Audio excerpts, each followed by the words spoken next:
Perkenalkan, saya Tika Putri Firmansari Gula. Saya mahasiswa dari Universitas Surya Kencana, semester 3 non-reguler. Di sini saya akan membahas sedikit materi pertemuan kedua mata kuliah Hukum Pidana Lanjutan yang didoseni oleh Profesor Dr. Hajah Heni Nur Aini SMH. Masih tentang percobaan. Di sini saya akan coba membahas unsur-unsur percobaan. Yang pertama adanya niat. Nah, niat di sini yang dimaksud adalah niat jahat. Dan niat ini belum terlihat atau belum nampak karena masih berupa sikap batin.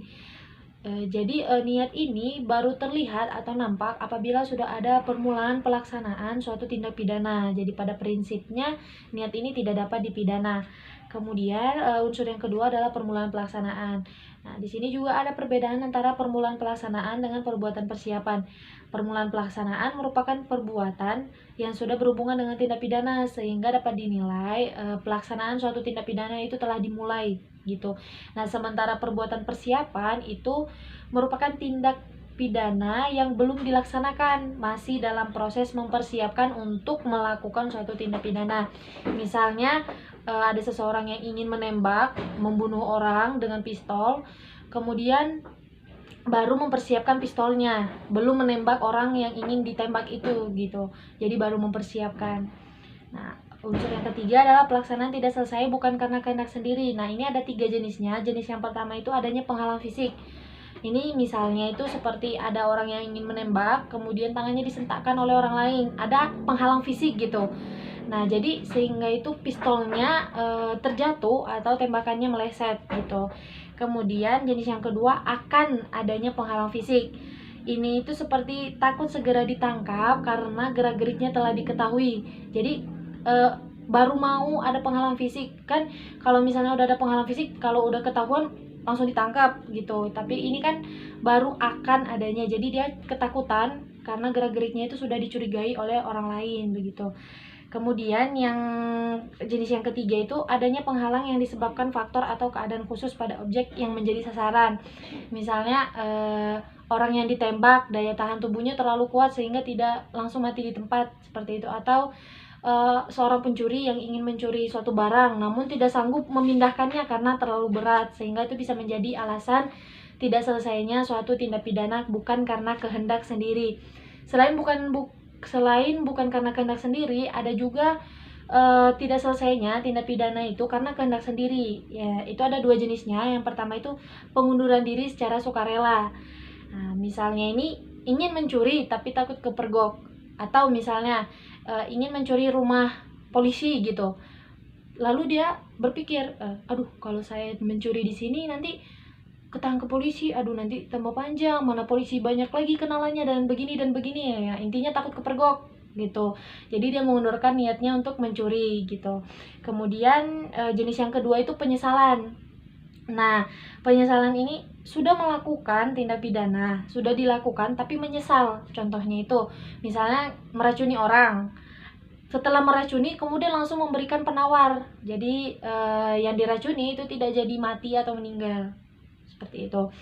Nah, ada alasan MVT mencantumkan unsur ketiga dalam pasal 53 KUHP, yakni yang pertama untuk menjamin agar orang yang mengundurkan diri secara sukarela dalam melakukan kejahatan atau menyesal tidak dipidana. Gitu. Bisa dikatakan alasan penghapus atau pemaaf seperti itu. Kemudian alasan yang kedua, pertimbangan utilitas atau kemanfaatan yang diharapkan dapat menjaga usaha pencegahan atau preventif dengan adanya jaminan tidak dipidana. Maka orang yang telah mulai melakukan pidana diharapkan mengurungkan perbuatannya untuk melakukan tindak pidana tersebut. Begitu. Nah, atas dasar alasan MVT tersebut, ada pendapat bahwa yang pertama itu dapat dijadikan alasan penghapus pidana yang diformilkan. Kemudian yang kedua alasan pemaaf, dan yang ketiga alasan penghapusan penuntutan. Nah, untuk pemidanaan terhadap percobaan ini itu diatur dalam ada 3 ya. Ya, ada 3. Jadi yang pertama itu pasal 53 ayat 2. Nah, di sini dijelaskan maksimal pidana yang dijatuhkan dikurangi sepertiganya karena ini masih percobaan. Contohnya kalau ancaman pidananya dihukum 6 tahun, nah, kalau percobaannya sepertiga dari 6 tahun tersebut, begitu. Kemudian diatur juga dalam pasal 53 ayat 3 yang berbunyi Untuk ancaman pidana, pokoknya pidana mati, nah atau seumur hidup itu maksimal di penjara 15 tahun. Ini contohnya itu seperti misalnya pelaku terorisme. Nah, itu ya kalau dia masih melakukan percobaan itu di penjara maksimal 15 tahun. Kenapa sih cuman 15 tahun gitu ya kan?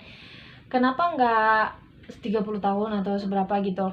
Nah, jadi begini, karena tidak ada yang tahu sebenarnya pidana mati atau seumur hidup itu berapa gitu. Jadi tidak ada yang bisa menghitung pidana mati atau seumur hidup itu, tidak dapat dihitung secara matematik, sehingga diambillah pidana yang paling tertinggi yaitu 15 tahun begitu.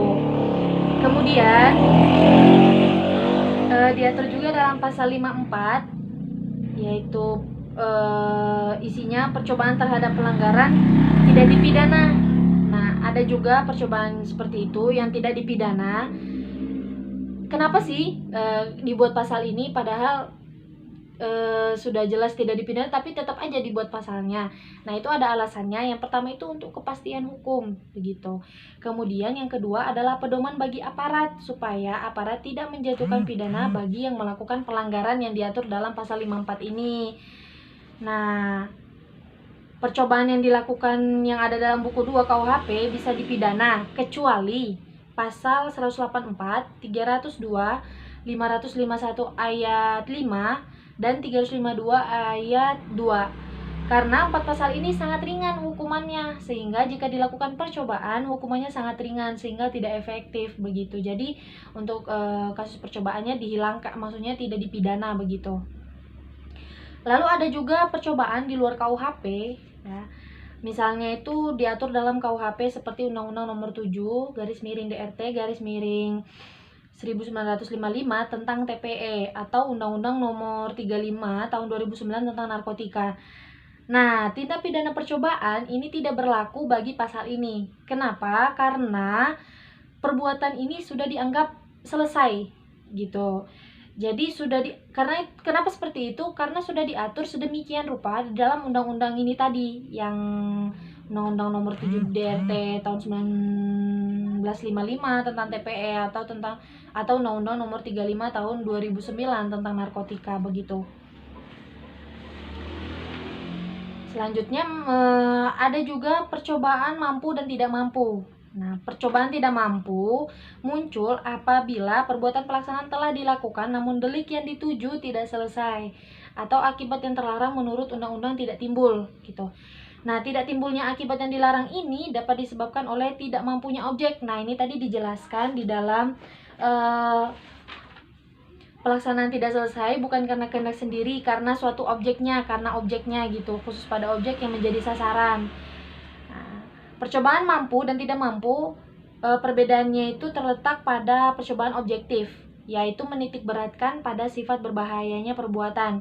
Kalau subjektif, menitik beratkan pada sifat berbahayanya sikap batin atau watak pelaku tindak pidana.